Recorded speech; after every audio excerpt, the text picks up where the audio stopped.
আমাকে অফার করা হয়েছিল মিষ্টি কোল্ড ড্রিঙ্কস, কিন্তু আমি খাচ্ছি চচ্চড়ি। কারণ তো আমি এরকমই ঘুরতে এসে এরকম চচ্চড়ি খাচ্ছি। এরকম বন্ধনের কচুরি খেতে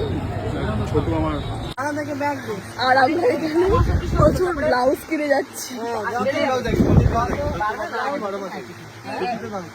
তো কিনে ফেলেছি প্রচুর ব্লাউজ, মারও তো কেনা হয়েছে, সাথে আমারও কেনা হয়েছে। এবারে যাচ্ছি আমরা অন্য একটা জায়গায়। কোথায় এসছো?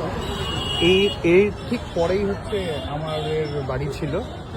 আর এই রাস্তাটা দেখে মনে পড়তো, মানে সারাক্ষণ এই ভিড় ভাড় ক্যাচার ম্যাচার।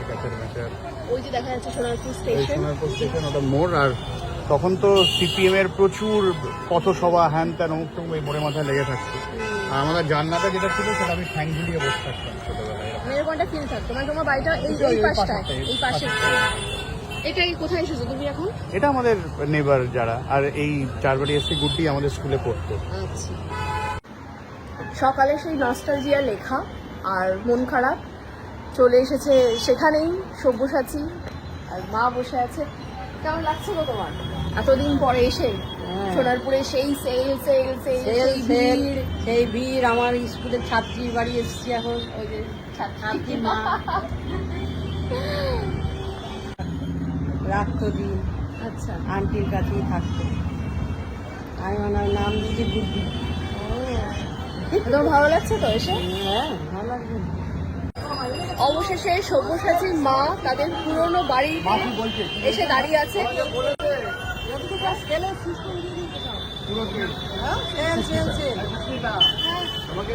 আমাকে অফার করা হয়েছিল মিষ্টি কোল্ড ড্রিঙ্কস, কিন্তু আমি খাচ্ছি চচ্চড়ি। কারণ আমার ডায়েটে সবজি ছিল। ডায়েট হয়ে গেল তো, হচ্ছিল না ডায়েটটা, একদমই হয়ে গেল তোর ডায়েট।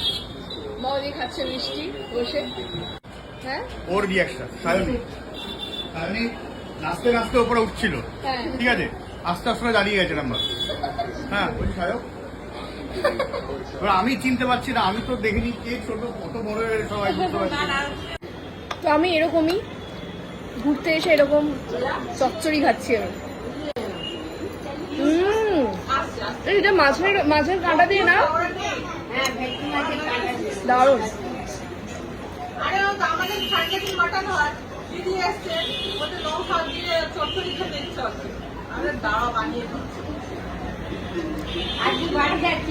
আমি কিন্তু এনাদের বাড়িতে ফার্স্ট টাইম এলাম। এসে আমি মিষ্টি বদলে চচ্চড়ি এবারে চলে এসেছে ও বন্ধনে। বন্ধনের কচুরি খেতে। ছোটু আমার ছোটবেলার বন্ধু। এটা হচ্ছে আমার ঘরে ঢোকার রাস্তা। এই তো, তাই তো। আমি যাই মুকুন্দপুরে।